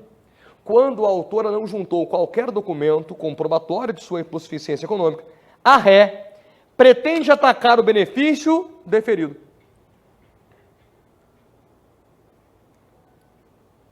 Com base na situação apresentada, assinale a afirmativa correta. Com base na situação apresentada, assinale a afirmativa correta. Letra A. Um instrumento processual adequado para atacar a decisão judicial é um incidente de impugnação ao benefício de gratuidade, que será processado em autos apartados. É isso mesmo? Letra B. A ré alegará na contestação que não estão presentes os requisitos. Deixa eu explicar para vocês aqui a letra A melhor. Quando eu peço o benefício na petição inicial e o juiz defere, o réu impugna em preliminar de contestação. Artigo 337, inciso 13. Não há uma impugnação apartada. Não há recurso. Se eu pedir o benefício e ganhar, você que está inconformada deve impugnar a indevida concessão desse benefício ao autor. Você que é ré, impugna o meu benefício em preliminar de contestação. Beleza? Legal. Letra B. A ré alegará na contestação que não estão presentes os requisitos para o deferimento do benefício da gratuidade. A ré alegará na contestação que não estão presentes os requisitos para o deferimento do benefício. Eu acho que é isso. Letra C. A ré alegará na contestação que o benefício deve ser indeferido, mas terá que apresentar documentos comprobatórios, pois a lei presume verdadeira a alegação de insuficiência reduzida. Não. A lei não presume verdadeira, porque foi feita por pessoa jurídica. Letra D. Um instrumento processual previsto para atacar a decisão é um agravo do instrumento. Não. Como ela foi deferida, olha para mim, dá essa manha aqui, do artigo 100 e do artigo 101 do CPC. Quando eu peço o benefício e o juiz concede, nós estamos diante de uma decisão positiva. A outra parte inconformada impugna essa decisão dentro dos próprios autos, no próprio processo. Incidentalmente, nesse caso aqui, dentro da sua contestação. Agora, de uma decisão que foi negativa, eu pedi o benefício e o juiz indeferiu, aí, doutores, cabe à parte recorrer por meio de agravo de instrumento. Perfeito? Decisão positiva combatida dentro do próprio processo, em regra, dentro da própria contestação. Decisões que são negativas são combatidas fora do processo, por meio de um agravo de instrumento. Show de bola. Nos restou, então, marcar a letra B e mantermos, assim, os nossos 100% de aproveitamento, porque você é saboado, você é um cara fantástico em processo civil, imparável. Eu te desejo isso, o acerto das 6 questões de processo civil, das 51 até 56, para ter valido a pena você ter ficado aqui noite toda, dia todo, assistido esse cara falando, esse cara chato. Por que não dá logo um gabarito e vai embora? Porque o que eu espero de uma aula como essa, doutores, não é te dar o gabarito. O gabarito eu poderia mandar o arquivo para vocês. O que eu espero é que a gente leia a questão, interprete item por item, eu te ajude a interpretar, porque eu sei que você tem dificuldade de interpretação. E a partir dessa leitura, a gente tente construir outros cenários possíveis na sua prova. É isso que eu espero, tá bom? Espero que você esteja gostando. Eu ficaria feliz com o seu feedback positivo, mas especialmente com a sua aprovação. É isso que realmente manda, tá? Vamos lá, número 11. A instauração do incidente de consideração. Opa, eu tenho muita dificuldade. Eu fui gago muitos anos, né? Aí tem uns trem que eu vou ler que eu tenho que concentrar. A instauração do incidente de desconsideração da personalidade jurídica. Aí foi requerida em um processo de execução por título extrajudicial. O advogado executado manifestou-se contrariamente ao pedido sob alegação de cerceamento de defesa de seu cliente, somente cabendo a desconsideração se requerida em ação de conhecimento, ajuizada especificamente contra o sócio da sociedade empresária devedora. Ele quer a correta. Moçada, olha para mim. O IDPJ, Estado de Incidentes de Consideração, ele é tratado no artigo 133, vem para a tela, no artigo 133 ao 137 do CPC, dentro da matéria de intervenção de terceiros. E quando eu leio essa parte do CPC, eu me dou conta de que o CPC criou um método para justificar a desconsideração, ou para legitimar a desconsideração, melhor dizendo. O que é a desconsideração? Eu movi a ação contra a empresa X, mas eu tenho que entender que processualmente, se eu movo a ação contra a empresa X, eu não movi contra o sócio José, eu movi contra a empresa, contra a pessoa jurídica, que é uma pessoa distinta da pessoa dos seus sócios. Concorda? Então, se a ação foi movida por João contra a empresa X, José, que é sócio, não é réu do processo. Ah, mas ele está sabendo. E daí? Ele é réu? Não, por quê? Porque não foi citado, pô. Citado foi a empresa X. José, que é sócio, é um terceiro. O que acontece? A empresa X não me paga. Se não me paga, me vejo obrigado aqui, forçado, a pedir que o juiz desconsidere a personalidade jurídica dela e atinja o patrimônio do sócio José, que ele sim tem bens para me pagar. Para isso, eu vou justificar um dos motivos do artigo 50 no Código Civil, artigo 28 do CDC. Enfim. Os motivos não interessam para nós aqui. Tem que ter motivo. Mas quais são? O Código Civil fala, CDC fala. Pedida a desconsideração. O juiz vai suspender o processo, citar o sócio, dará ao sócio um prazo de 15 dias para se manifestar. E depois que o sócio se manifestou, agora ele teve contraditório, então ele não pode mais alegar que foi surpreendido, que não houve respeito ao contraditório dele. Porque no frigir dos ovos, esse incidente só serve para isso. Para que o sócio seja citado, tendo a oportunidade de apresentar suas manifestações em 15 dias. Só isso. Enquanto isso, o processo ficará suspenso. Mas quase tudo que se cobrou sobre isso em exame de OAB foi para perguntar o seguinte: em qual momento você pode pedir a desconsideração? Nossa, o povo é apaixonado nisso. O povo é apaixonado nesse detalhe. Já caiu até em questão de civil, que era respondida dentro do CPC. A questão era de civil, mas a resposta estava dentro do CPC. Você respondia, eu acho que pelo menos umas 4 questões de processo civil, e essa de civil, só com esse argumento. Em qual momento você pode pedir a desconsideração? Em qualquer momento do processo. Inclusive na execução, inclusive no cumprimento de sentença. Só isso. A questão só queria isso. Não vamos elastecer demais, dificultar demais o que não é difícil. Vem para a tela. Sobre a argumentação, então, o advogado manifestou-se contrariamente, alegando que cerceamento de defesa, somente cabendo desconsideração se requerida em ação de conhecimento. Mentira. O 133 diz que pode ser em ação de conhecimento, pode ser na execução e pode ser no próprio cumprimento de sentença. Vamos ver. Tem que ser por aí. Letra A. O que esse advogado falou? Procede? Não. Procede? Não. Não procede. Porque, ao contrário do afirmado pelo advogado, o IDPJ, incidente de desconsideração, só é cabível no cumprimento de sentença e na execução de título extra, pois no processo de conhecimento a desconsideração só pode ser decretada na sentença de mérito. Mentira. Letra D. Não procede, porque esse incidente de desconsideração é cabível em todas as fases do processo de conhecimento, no cumprimento de sentença e na execução fundada em título extrajudicial. Letra D. Ela é cabível, doutores, em qualquer momento, inclusive na própria petição inicial. Remeto os senhores ao 134, parágrafo 2º. Dê uma lidinha nele. Não é sobre essa questão, não, mas pode ser que a sua questão esteja aí. Tá? Letra D. Graças a Deus. 100% de acerto. E nós já estamos na questão número 12. Fenômenos. Vamos lá?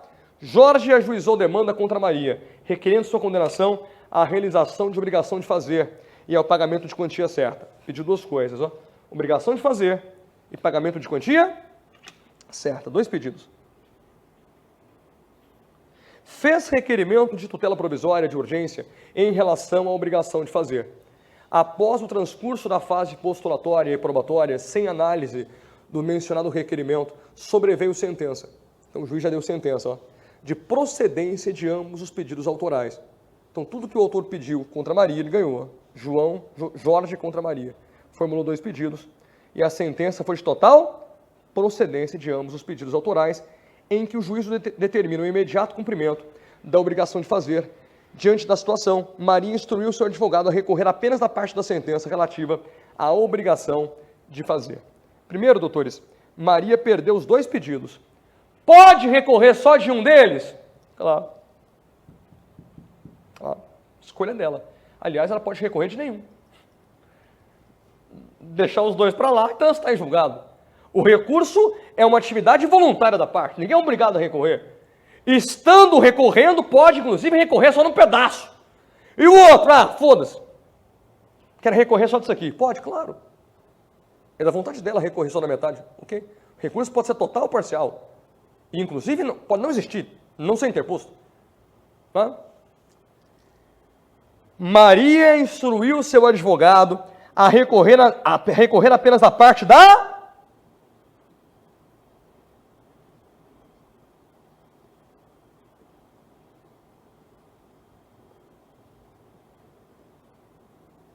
Guarde isso. Guarde isso porque você já guardou lá atrás e o senador sabe da sua cabecinha. Você guardou isso aqui, ó. Perdão. E todas as vezes, como é que ele te conhece? Quando você vê tutela de urgência, você pensa em qual recurso? Agravo no instrumento. É ou não é? Tenho certeza absoluta que entre as alternativas tem lá tutela de urgência. Agravo no instrumento bem grandão. Porque decisões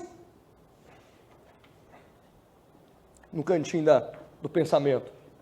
Meus filhos têm cantinho do pensamento. A gente vai ter também.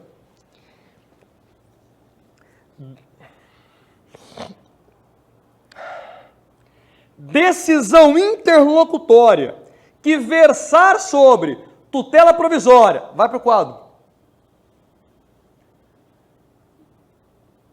De urgência, de evidência, antecipada e cautelar. Se for decisão interlocutória sobre qualquer dessas temáticas, o recurso será agravo de instrumento. À luz do artigo 1015, inciso 1. E a prova sabe que você sabe isso. Nossa, nossa sintonia tá foda agora, você viu? Você viu que... Tá maluco, nós estamos síncronos. Então ele joga no meio da questão tutela de urgência. Seu coração já começa. Tutela de urgência, agravo no instrumento. Você nem espera terminar de ler. Você já viu que a questão foi pro rumo dos recursos, falar tutela de urgência, o João falou que é agravo no instrumento. Cuidado. Porque ele não mandou você recorrer da decisão de tutela de urgência. Que o juiz nem julgou ela. Só foi falar sobre ela dentro da sentença. Pergunta aos senhores. Contra a sentença, cabe o quê? Apelação. Pronto, acabou. É só isso. Essa questão, se tivesse uma linha só, você acertava. Mas como ele deu texto, você se perde. Se ele tivesse perguntado, contra a sentença caberá, 2 pontos. A, B, C, D. A letra C é apelação. Você marcaria o quê? Apelação. Só que ela não te deu isso só. Ela misturou outros elementos. E aí você se embaraçou. Vem para a tela. Olha só. Diante da situação, Maria instruiu o advogado a recorrer apenas à parte da...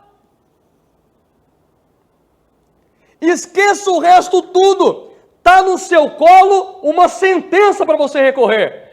Qual é o único recurso em processo civil que enfrenta a sentença, senhores? Apelação. Professor, mas... Professor, o quê?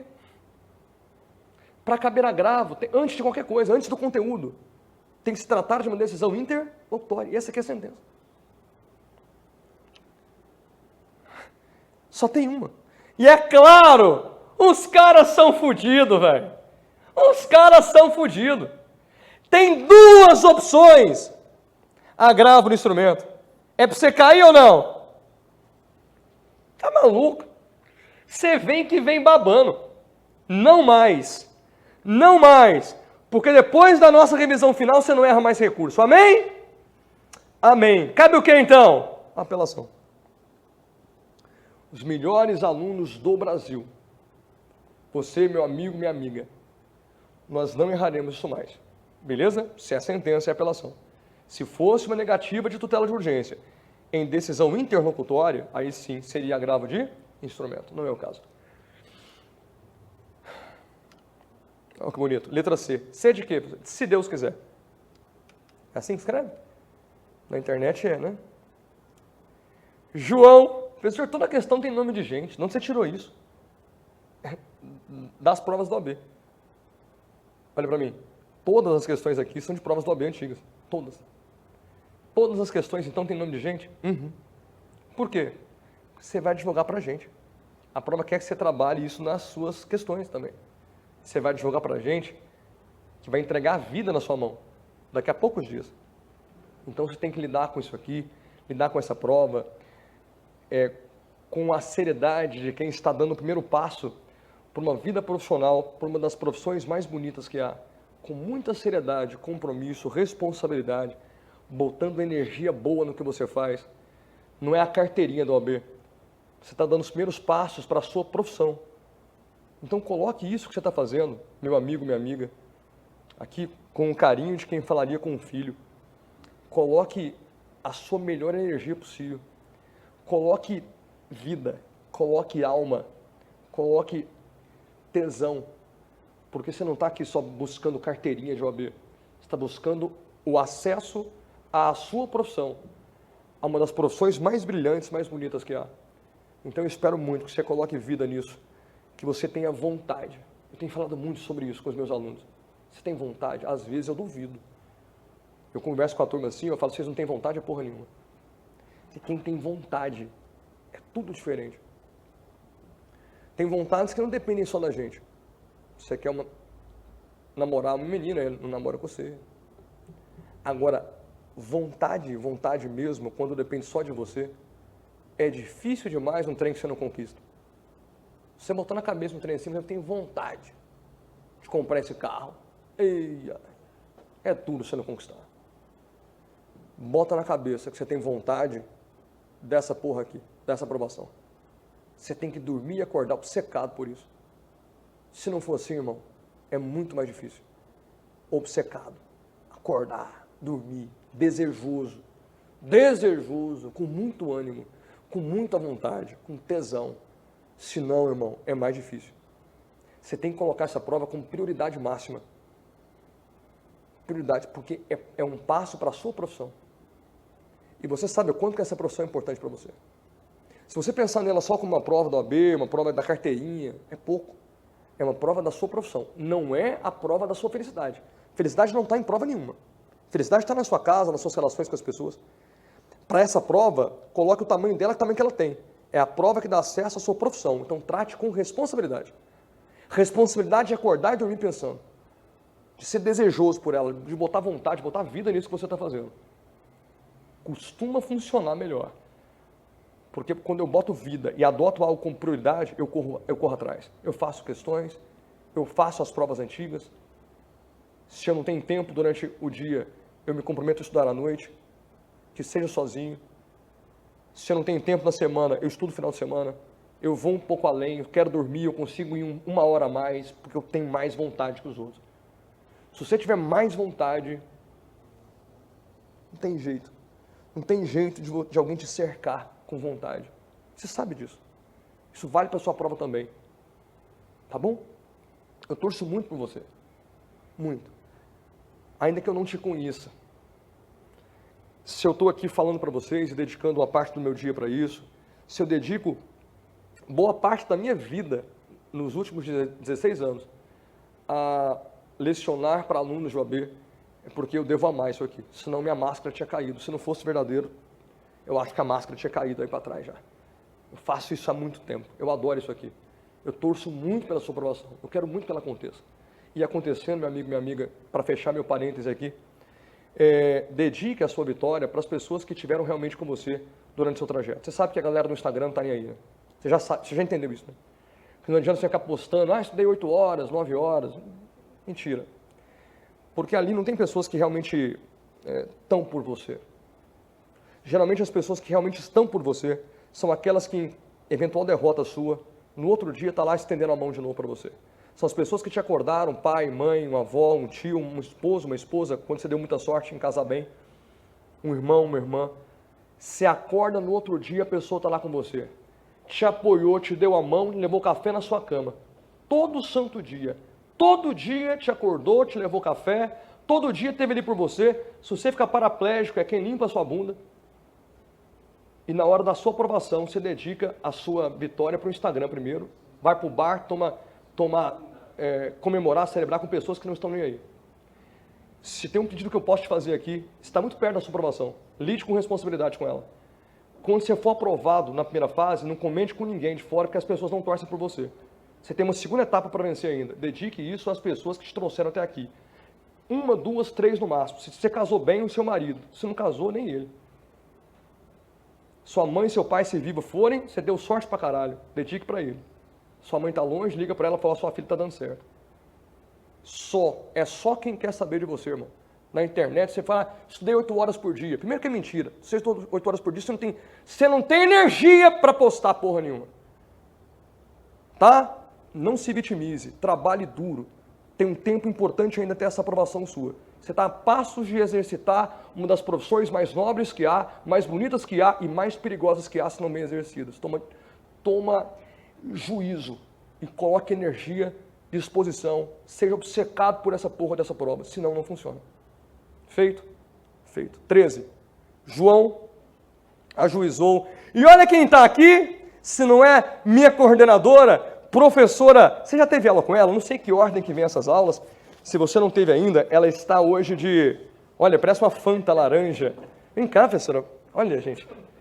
Olha isso, quem vem dar o ar da graça. Oi, gente. Professora e coordenadora Ana Paula Fleury, nossa chefa, amor, tá? É ela aí. Trouxe um café para mim. Sua coordenadora traz café para você? Não traz, tá vendo? A minha traz. A minha é muito chique. Obrigado, Paulinha. Se não teve aula com a Paulinha ainda, você deve ser uma das próximas aí. Aula de Direito do Trabalho. A melhor professora de trabalho do Brasil, professora Ana Paula Fleury. Fiquem atentos a essa aula para você acertar também a de trabalho, que aí você vira fenômeno, tá? 13. João ajuizou a ação indenizatória contra Maria, postulando a condenação ao pagamento de R$100 mil a título de reparação por danos morais e 50 mil por indenização de danos morais. Pediu, então, 100 de danos materiais e 50 de danos morais, em razão do descumprimento de um contrato firmado entre eles, referente à compra e venda de 2 imóveis cujos valores eram 500 e 200 mil reais. Maria, citada, apresentou contestação e reconvenção, pedindo a declaração de invalidade parcial do contrato relativo ao imóvel de 200 mil, bem como a condenação de João a pagamento de indenização por danos morais no valor de 20 mil reais. Temos aqui, então, senhores, o seguinte: João propõe uma ação contra Maria e Maria propõe uma reconvenção contra João. Tá ligado nisso? Essa é uma ação, e essa é uma ação do réu contra o autor, chamada reconvenção. Essa é a ação, e essa é a reconvenção. Amados, tudo bem para vocês isso? 2 ações num só processo? Claro, professor. Eu posso ter no mesmo processo milhares de ações. Cada novo exercício de um direito de ação é um novo pedido. Se o autor formular 3 pedidos, quantas ações esse autor formulou? 3. No caso aqui, eu tenho um pedido do autor e outros pedidos do réu. Quando o réu pede algo contra o autor do processo de conhecimento, ele está propondo uma nova ação contra ele, uma ação de reconvenção, uma ação do réu contra o autor. Tudo bem com isso. Aliás, me ajude com os nomes aqui. Autor, réu, reconvinte, reconvindo. Essa reconvenção é elaborada pelo réu dentro da peça de contestação. Então ele aproveita a peça de defesa, que é a contestação, e cria dentro dela um tópico chamado reconvenção. E essa reconvenção nada mais é que uma petição inicialzinha, uma estrutura de uma petição inicialzinha dentro da contestação. Tá? E sendo ela uma nova ação dentro da contestação, demandada pelo réu, uma demanda do réu contra o autor, sendo uma nova ação, tem valor da causa. Então, reconvenção, doutores, mesmo sendo uma resposta do réu, não tem natureza de defesa, tem natureza de uma nova ação, de ação do réu em desfavor do autor. E essa ação do réu em desfavor do autor, sendo ela uma nova ação, tem valor da causa. E a questão quer saber isso. diante de tal situação, assinale a opção que apresenta o valor da causa da reconvenção. À luz do artigo 292, reconvenção também tem valor da causa. E aqui, como são dois pedidos, um deles vale 200 mil e o outro vale 20, o valor da causa da reconvenção corresponde à somatória dos dois.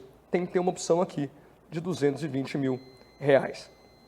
220 mil referente à soma do pedido de declaração de validade parcial do contrato, que é o valor do contrato é 200 mil, e o pleito de indenização por danos morais, que era de 20 mil. Somados os dois, 220 mil é o valor da reconvenção. Nós temos que tratar a reconvenção como nós tratamos qualquer ação. E em qualquer ação, se eu acumular pedidos, o valor da causa corresponderá à soma dos dois. É o que aconteceu exatamente aqui. Beleza? Só pode ser então letra C, e nós mantivemos nosso 100% de aproveitamento. Você continua incrível, um cara destinado à aprovação? Não, não acredito. Mas um cara que tem feito de tudo, batalhou muito por ela. Aí sim, aí eu acho que faz todo sentido do mundo. Número 14, vamos lá para responder a questão da Gláucia. Gláucia ajuizou em abril de 2016 a ação de alimentos. Toma um gole de café aqui só um pouquinho, antes que ele esfria. Em face de Miguel, com fundamento na paternidade, uma das questões mais bacanas que a prova já fez. O réu na contestação alegou não ser pai de Gláucia. Então olha lá, ó. Gláucia, ação de alimentos contra Miguel. Miguel, na contestação, alegou não ser pai de Gláucia. É o argumento que ele usou em defesa. Após a produção de provas e o efetivo contraditório, o magistrado decidiu favoravelmente ao réu. O réu ganhou. Porque o juiz mandou fazer exame de DNA e deu negativo. Ou seja, descobriu que o Miguel não era pai de Gláucia. Se não é pai de Gláucia, ele tem razão. E a Gláucia teve o seu pedido de alimento julgado improcedente. Agora, a Gláucia resolveu propor ação de investigação de paternidade em face de Miguel. Que questão bonita, galera. Vamos para o nosso cantinho do pensamento? Onde eu coloquei meu filho, no cantinho do pensamento. Aqui é o nosso cantinho do acerto da questão. Olha que coisa bonita. A Gláucia pediu contra o seu pai Miguel alimentos. O que ela pediu? Alimentos. É uma ação de quê? De alimentos. Quando o juiz for julgar, ele vai julgar o quê? O pedido de alimentos. Ponto final. O que fará então coisa julgada? Aquilo que foi julgado. E o que foi julgado? O pedido de alimentos. Agora, eu preciso que você compreenda o seguinte. A sentença, ela tem um relatório, uma motivação e o dispositivo. O dispositivo é onde o juiz fala assim, ó, isto posto, julgo procedente. Aqui no caso foi, ó, isto posto, julgo improcedente, o pedido de alimentos formulado pelo autor. É isso. A parte da sentença que está protegida pela coisa julgada, tornando-se imutável, fazendo, à luz do 503, lei entre as partes, é o dispositivo da sentença, que é onde, de fato, o juiz julga. Só faz coisa julgada, aquilo que foi pedido e logo julgado. E o único pedido desse processo é o pedido de alimentos, não tem outro.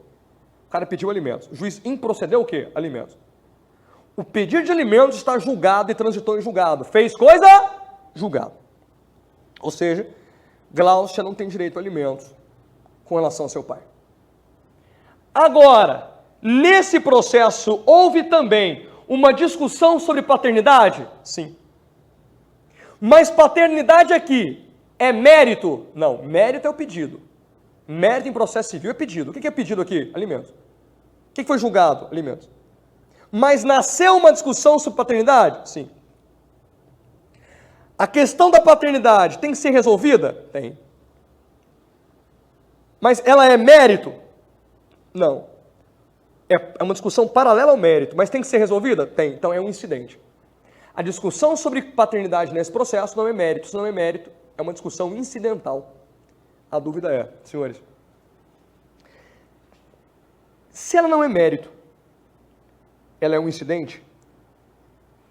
Esse incidente, todavia, tem que ser pensado de forma um pouquinho diferente. Porque o juiz só pode analisar o pedido de alimentos depois que passou por ele, concorda? Eu tenho que primeiro sacar se há ou não há paternidade, para depois verificar se o cara vai ou não pagar alimentos. Então, essa questão incidental aqui, sobre paternidade, é uma questão que prejudica a análise do pedido principal. Então, esse incidente processual é um incidente prejudicial. Ele prejudica a análise do pedido principal. Compreensível, sim ou não? Sim. E o artigo 503, parágrafo 1º do CPC, afirma que as questões prejudiciais passam também a estar protegidas por essa tenda protetora da coisa julgada. Aqui imaginando uma tenda que protege a coisa julgada do sol e da chuva, tornando ela imutável.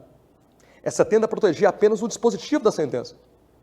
O novo CPC ampliou um pouquinho a tenda para que ela protegesse também as eventuais questões prejudiciais resolvidas no processo.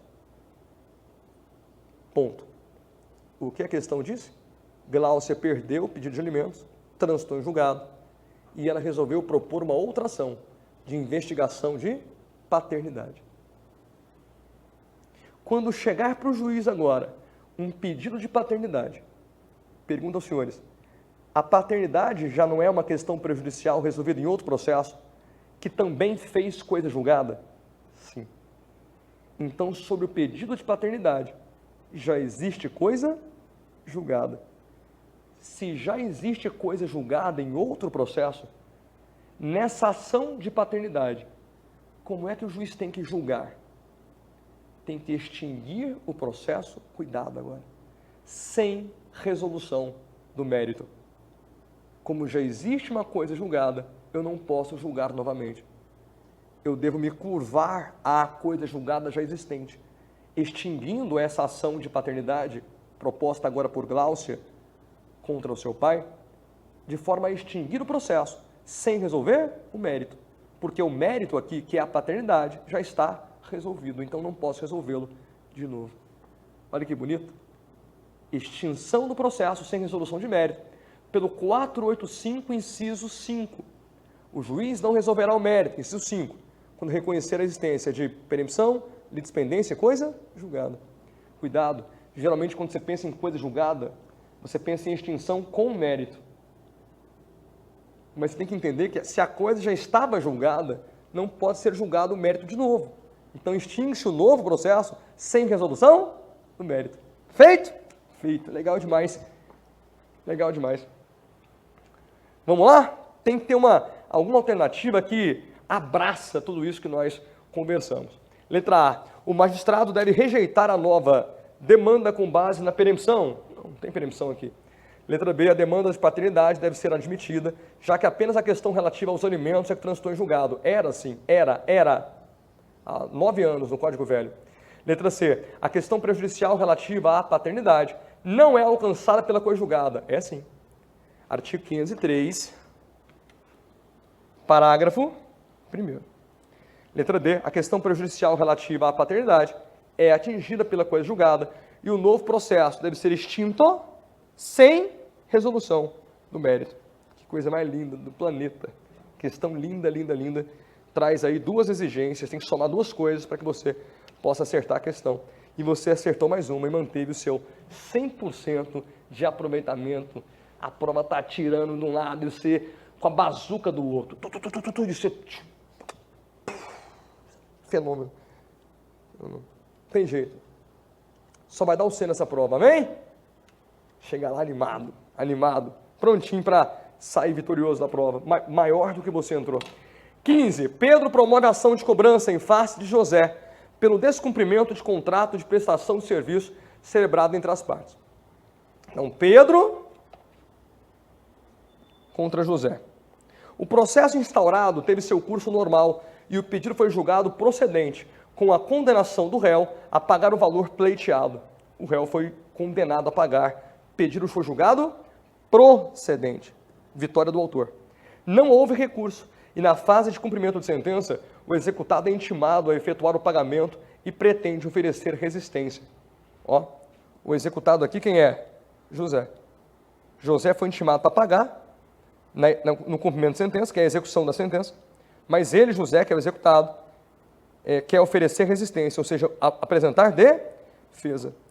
Pergunta aos senhores, dá uma olhadinha para mim. Qual é a defesa do executado na ação de execução, folga não, de títulos extrajudiciais?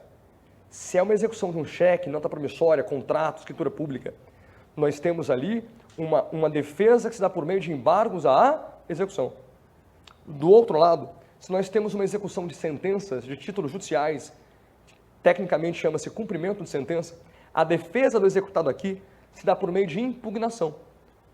Aqui, no título extra, embargos à execução. E aqui, no cumprimento de sentença, impugnação. Defesa de título judicial, impugnação. Defesa na execução dos títulos extra, embargos à execução. Vamos ver o que a questão quer da gente. Essa aqui não me ocorre assim automaticamente, não. Vamos lá enfrentar. Letra A. É só isso. Tranquilo. Letra A. Deve oferecer embargos? Não, porque se trata de cumprimento de sentença. Em cumprimento de sentença, senhores, não existe embargo à execução. Eu estou lidando aqui com uma execução de título judicial. A defesa não é embargos, é impugnação. Olha para mim. Essa impugnação, que é a defesa do executado no cumprimento de sentença, ela não depende de garantia do juízo. Eu não preciso fazer um depósito, oferecer caução, dar um bem em penhora para que eu possa me defender por meio de impugnação. Assim como embargo à execução também não depende de garantir o juízo, tá? Ou seja, eu não preciso garantir o juízo por meio de depósito, caução, penhora, para que eu possa me defender. A questão queria exatamente isso. Vem para a tela de novo. Deve oferecer impugnação, devendo garantir o juízo. Não tem dever de garantir. Sem a necessidade de garantia prévia por meio de penhora. Exatamente isso aqui. Tá? Impugnação, doutores, é matéria tratada no artigo 525 do CPC. Feito? Feito. Aí, letra D, 100% de acerto. Você está imparável hoje. Não erra nada.